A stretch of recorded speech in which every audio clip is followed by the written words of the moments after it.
Isang mapagpalang araw po sa ating lahat. Ako po si Charles at welcome po sa aking daily devotion. Sa araw na ito, magkakaroon tayo ng panibagong setup na sinasabi doon na everyday ay magkakaroon ng panibagong series. Imbis na 1 week, kada araw ay magkakaroon ng ibang series. So, yun yung topic kanina sa video, talk about the authority. Sinasabi doon na sino nga ba talaga yung may pinakang mataas na otoridad dito sa mundo.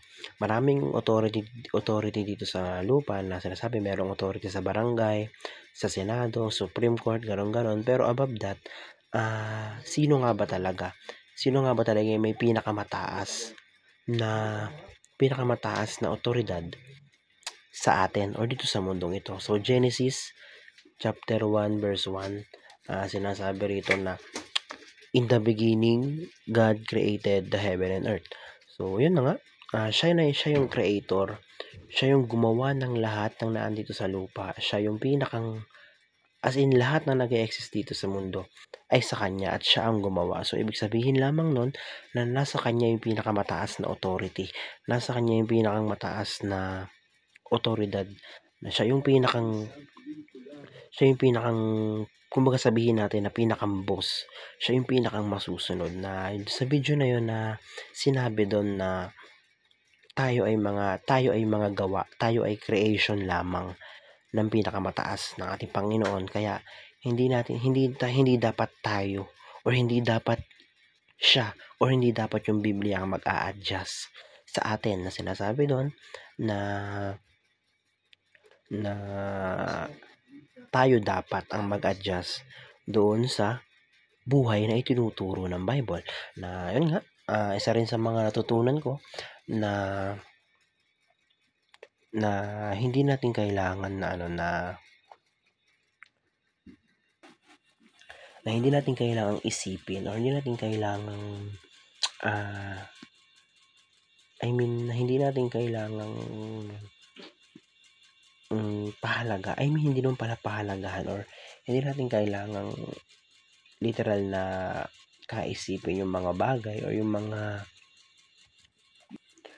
mga sinasabi ng iba, dahil ngayon nga at the end of the day, yung authority ay nasa Panginoon lamang.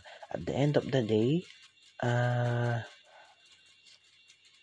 sa kanya lang tayo, nasa kanya yung pinakang huling desisyon. So sinabi din doon sa video na yun na kapag nakagawa tayo ng mali or kapag mayroon taong nakagawa sa atin ng mali, hindi dapat tayo yung nagbibigay ng judgment sa kanila, na dapat na sinusumbong lang natin ito sa Panginoon. So yun nga, dahil nga sabi ko, dahil nasa kanya yung pinakang authority dito sa mundong ito, na siya yung pinakang mataas sa mundong ito, na hindi mo pwedeng i-judge or hindi mo pwedeng ilagay sa mga kamay mo yung paghihiganti or yung paggawa ng yung judgment sa'yo. Dahil sabi ko na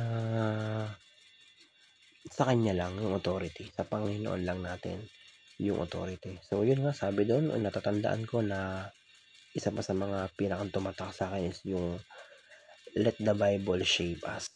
So hayaan natin na hubugin tayo ng Biblia. Hayaan natin na yung katuruan or yung doktrina ay unti-unting gumalaw sa atin at unti-unti na maging basehan ng pamumuhay natin at kung paano tayo nabubuhay.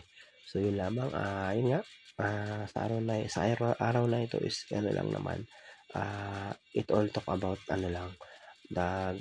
authority or highest authority, na ulitin ko na ang pinakamataas na otoridad dito sa mundo, sa langit at lupa, ay sa Diyos lamang. So siya lang dapat ang pinipilis natin at sa lahat ng mga bagay ay siya lang dapat yung glorify natin.